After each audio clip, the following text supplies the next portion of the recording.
All right, welcome back to the channel. Hope you guys are doing fantastic. So we're about to take the Road King to church, and you guys gonna see the Road King right here. And after church, I'm gonna tell you about something that I've been doing. Let me give you a quick look first. Look at that thing. So after that, I'm gonna tell you about something that I've been doing lately that is bringing me a lot of joy and is making me really happy. So something that I used to do back when I was a little kid, and I've been doing it again with my little boy Manny, and it has been a blast. A little bit expensive, but it has been a blast. So definitely stay tuned for that. Don't forget to subscribe, hit that notification bell so you can be notified when I post videos.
Church right now. We're gonna do a little bit of worshiping, and then we're gonna come back, talk a little bit, and go for a little ride.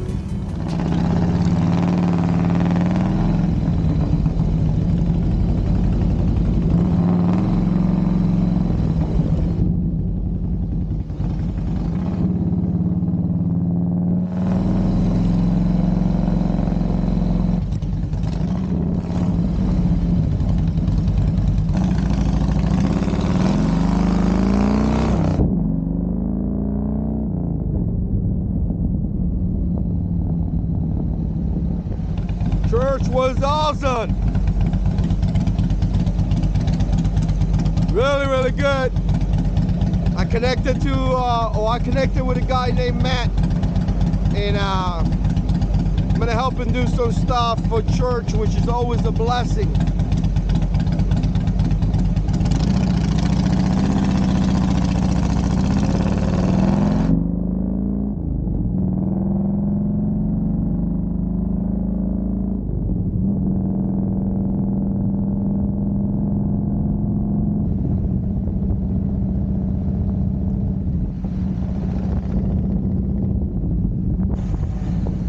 Feels like it's gonna rain.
I just parked here in the Lowe's parking lot. And the reason why I did that is because I want to talk to you guys for a little bit. But I saw this trail back here. Look at this. I wonder where this trail goes. No idea at all. But I'm going to tell you, that's kind of interesting. I like to know now. Looks like it's a bicycle trail or something. Look how long it goes. It goes like way back there. But I got the bike right here. I just came out of church. I talked to a guy, like I said previously, named Matt, and we talked a little bit about YouTube and things like that. And you know, I told him I was gonna help him out a little bit, giving some of the tips and strategies that I have learned since I've been making YouTube video. Here's the Road King. Looks gorgeous as always. And I'm gonna tell you, lately I've been getting really into fish keeping, and it's something that I did in the past, something that I have done. You know, guy looking at me like I'm weird or something, talking with a camera. But something that I have done, or I did when I was a little kid for a long time. I kept goldfish, angelfish, and I kept all kind of different fishes. And you know, lately I've been getting into it a lot. And I tell you what, it brings you some peace. It really does bring you some peace. So I wanted to bring a little bit, I guess in a way, a little bit content here about fish. I know that some of you guys are bike guys, you know, some of you guys just ride Harleys and that's it. But you know what? I share some things that I love in my life. I share things that I enjoy. I share things that I think are cool. And I'm going to tell you right now, the fish are doing something for me. It's so peaceful to sit down and just look at them. And not only that, it's allowing me to spend time with my little one. Little Manny loves the fish. He's really enjoying it. And, you know, we go to the store, we look at new fish, we talk about plan, we call the list. We make a list. That's what I call it. That's what he call it. Where we go and pick some fish that we're going to be putting in the tank. And eventually we're going to buy them little by little. Because guess what? They are kind of expensive. So you guys probably saw my 275 gallons fish tank or aquariums. I got one that is doing pretty good. I got a bunch of goldfish right there. I got some angelfish. Those angelfish are not going to stay there. Those angelfish are going to the other 75. I'm in the process of cycling that tank, so it's not ready. I know it's not, I mean, it's doable. They're staying there together. They're not really fighting or anything like that right now. The beginning was a little bit rough. I know that ultimately it's not the best place because you want to have the right water conditions, and goldfish like a little bit more of a colder water, angelfish like a little bit more warmer water. So again, it's going to be temporary. I'm going to be moving those angelfish to the other 75-gallon tank. I got a heater that I'm going to be heating up that water as well. And again, it's just going to be a really, really cool. I do have some blue, Electra blue Okara that are going to be going in that too. I'm going to show you some footage of that fish. It's just beautiful, amazing. I love it. And overall, that tank is going to be like a South America, you know, tank with fish are mainly from that region. Right? And again, the other tank is going to be more of the little goldfish. I wasn't planning to do goldfish, to tell you the truth, have so many of them. But once again, I'm doing this with Manny, and Manny is truly enjoying them. So again, if you want to see some clips of the fish and you want to see some, I don't know, something about, you know, updates and things like that, how the fish are doing, let me know down in the comment section below. I do read the comments and I want to know what you guys think about that. Quick look on the Road King right here, just because, you know, she looks good, right? I have the 360 camera set up right here. That's the footage that you guys have been seeing. I'm going to change it and I'm going to set it up right here. I know some of you guys asked about that. I like the footage here as well. Okay, and here it is. So whenever you guys see the footage where the camera is kind of following me on my right shoulder, it's kind of set up that way right there. I set it up this way because I'm going to take a different road and I want you guys to enjoy that. So I am going to put a little bit of music and you guys going to be able to see all King rolls here in Palm Coast. And again, here's the bike right there, looking good as always.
right, guys, I hope you guys enjoyed that video. Let me know what you think. Put comments down below. Make sure you subscribe, hit that notification bell so you know when I post videos. And as always, God is in control.